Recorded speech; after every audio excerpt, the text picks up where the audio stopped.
So ఏదైతే ఈ కాకినాడ పోర్టుకు సంబంధించి ఘటన ఓ పక్కన సాక్ష్యాధారాలతో సహా ఈ విధంగా కనిపిస్తూ ఉంటే మరి వారేమో కావాలని టార్గెటెడ్గా చేస్తున్నారు అని చెప్పేసి అన్నారు. సరే, టార్గెటెడ్గా చేస్తున్నారనే రాష్ట్ర పోలీస్ శాఖ చేస్తుంది, కానీ ఏదైనా సరే ఒకవేళ చేస్తే ఈడీ చేయదు కదా ఆ విధంగా. సో ఈ అంశం పైన మీ స్పందన ఏంటండి? సో ఇక్కడ మీరు ముందుగా చెప్పినట్లుగా విజయసాయి రెడ్డి గారు, వేణుంబాక విజయసాయి రెడ్డి అనే వ్యక్తి అన్నిట్లో ఏటూనే.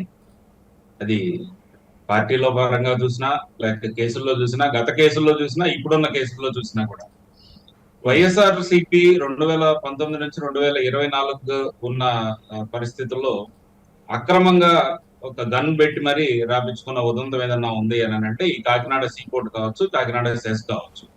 అక్కడ ఏం జరిగింది అని అంటే ఫస్ట్ దాన్ని పూర్వాపరాల్లోకి మనం వెళ్ళినట్లయితే తిన సిస్టర్ కన్సర్న్ సంస్థ ఏదైతే ఉందో నామినీ సంస్థలాగా ఉండే పీకేఆర్ శ్రీధర్ అండ్ సంతానం అనే ఆడిటింగ్ సంస్థతోటి ఒక ఆడిట్ లాంటిది ఒకటి చేపించి అక్కడ మీరు ఇక్కడ అక్రమాలకి పాల్పడ్డారు, గవర్నమెంట్ కట్టాల్సింది ఒక 910 కోట్లు ఇప్పుడు కట్టాల్సి వస్తుంది అని చెప్పి ఒక రాంగ్ రిపోర్ట్ ఇప్పించి దాని ద్వారా కాకినాడ పోర్ట్ అప్పటి యజమాని ఎవరైతే ఉన్నారో కర్ణాటి వెంకట్రావు గారిని బెదిరించి భయభ్రాంతులు చేసి అడ్డగోలుగా కేసులు పెడతాము అని చెప్పి అక్కడ ఉన్న వాటాలని ఇప్పుడు కాకినాడ పోర్ట్ లో 3,000 కోట్లకు సంబంధించిన అక్రమంగా లాక్కోవటం, ఏదైతే కాకినాడ సెజ్ ఉందో 1109 కోట్లకు విలువైన దాన్ని 12 కోట్లకి, ఇంకొకటి కాకినాడ పోర్ట్ 2,500 కోట్లకి విలువైన దాన్ని